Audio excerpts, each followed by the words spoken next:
Au début, l'offre était variée et assez intéressante, afin que chacun puisse y trouver son compte, aussi bien ceux qui recherchent une citadine silencieuse qu'un véhicule tout-terrain compact. La base était le moteur 1.6 e-torque avec 110 chevaux et 152 Nm de couple. Il s'agit d'une unité silencieuse, principalement destinée à la ville, qui accélère la Jeep Renegade de 0 à 100 km/h en 11,8 secondes et se contente d'environ 6 L 100 km de carburant. Une alternative est le moteur 1.4 multi-air de 140 ou 170 chevaux. Dans cette version plus puissante, il dispose de 250 Nm de couple, ce qui se traduit par une accélération de 0 à 100 km/h en 8,8 secondes. Il existe également une intéressante unité 2.4 multi-air de Tiger Shark avec 185 chevaux et 232 Nm de couple. Le sprint jusqu'à 100 km/h prend 8,3 secondes et la consommation moyenne de carburant est de 7,6 litres 100 km.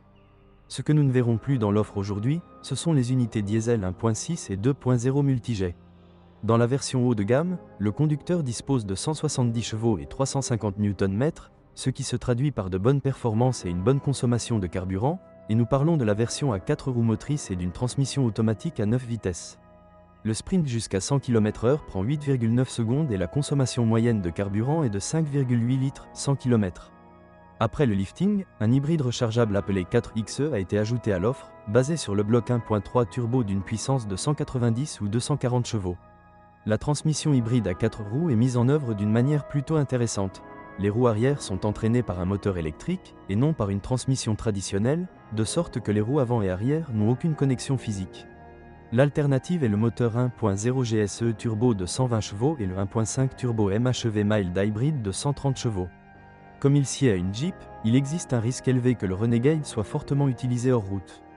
Par conséquent, vous devez vérifier soigneusement l'avant, l'arrière et le dessous de votre voiture pour vous assurer qu'elle n'a pas été endommagée lors d'une conduite dans des conditions difficiles. Vous devez rechercher des pare-chocs et des jantes en aluminium rayé, et il vaut également la peine de vérifier tous les composants électriques à l'intérieur. Les moteurs ici sont connus d'autres modèles Fiat et ne sont pas des unités parfaites. Lors de l'achat d'un modèle diesel, il convient de prêter attention au fait que les filtres à particules sont susceptibles de se boucher. Une mise à jour logicielle appliquée à certaines unités entre le 12 juillet 2017 et le 4 juin 2019 pourrait avoir désactivé certains systèmes de sécurité passive du véhicule. Cela vaut la peine de parler à votre concessionnaire Jeep local pour savoir s'il s'agit d'un problème spécifique au modèle, car une autre mise à jour sera nécessaire pour résoudre ce problème. La Jeep Renegade n'est ni la meilleure Jeep de tous les temps, ni le meilleur crossover urbain, mais la combinaison de ces deux mondes a créé une voiture vraiment intéressante qui offre bien plus que la concurrence sous une forme accessible, fonctionnelle et plutôt cool. Avantage du Jeep Renegade d'occasion, intéressant, brut, mais plein de styles d'ambiance intéressants. Intérieur assez ergonomique, une offre large sur le marché secondaire. Large gamme de puissance des unités d'entraînement. Des propriétés tout-terrain étonnamment bonnes, surtout celles des versions antérieures. Inconvénient du Jeep Renegade d'occasion, prix d'achat assez élevé. La qualité de certains matériaux à l'intérieur. Peu d'espace pour les jambes à l'arrière.